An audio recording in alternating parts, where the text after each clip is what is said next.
이탈리아 가톨릭교회 인기 있는 지도자는 가난한 사람들에게 일자리를 제공하는 방법으로 일요일에 영업을 하는 것을 권장하지 않았습니다. 또한 일요일에 일하는 것은 가족에게 부정적인 영향을 미치고 사회에 이익이 되지 않는다고 말했습니다. 프랜시스 교황은 우선순위가 경제활동이 아닌 사람이 되어야 하고 중심은 가족과 우정이 되어야 하지 상업적 관계가 되면 안 된다고 했습니다. 또한 일요일에 일하는 것이 진정한 자유인지 스스로에게 물어볼 때라고 덧붙였습니다. 교황은 일요일을 가족 및 친구들과 보내는 것이 신실하고 비충실한 사람들에게는 윤리적인 선택이라고 말했습니다. 물론 매주 가족과 함께 시간을 보내는 것이 합리적이지만 기독교적 전통이 항상 성경적으로 옳을까요? 이 경우는 아닙니다.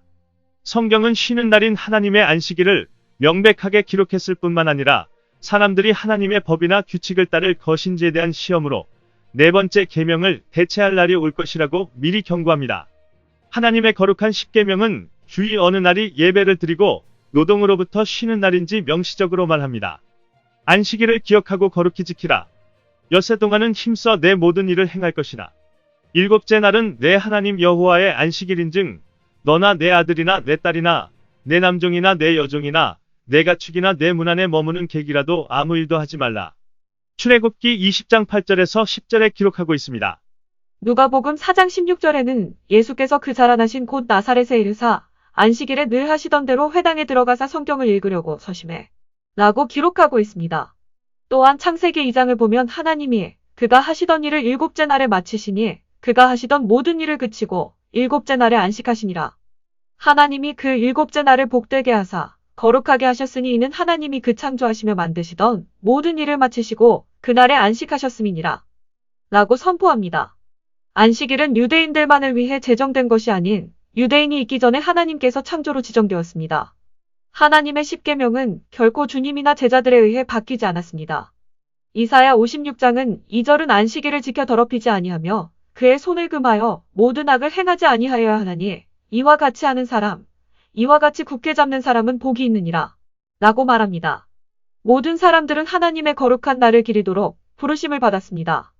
하지만 성경에 일요일을 지키는 것이 없다면 왜 그렇게 많은 사람들은 일곱째 날 대신에 첫 번째 날에 하나님께 예배를 드리는 것일까요?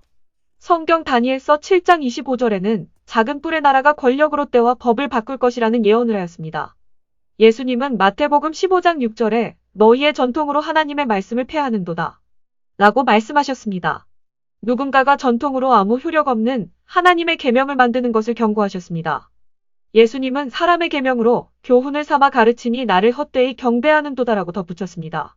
하나님은 잘못 인도된 사람들이 하나님의 거룩한 날이 안식일에서 일요일로 변경됐다고 말할 것을 예언했습니다. 이런 노류는 실제로 세대에서 세대로 전해졌습니다. 하지만 이 전통은 하나님의 율법을 어기는 것입니다. 하나님만이 어느 날이 거룩한지를 결정할 수 있습니다. 하나님의 거룩한 계명을 무단으로 변경하는 것은 위험합니다. 하나님께서 우리에게 정기적으로 사업을 마치고 예배와 휴식을 취하라고 요청하신 것은 일곱째 날입니다. 하나님께 순종하는 것은 진정한 자유를 가져오는 성서적 선택입니다.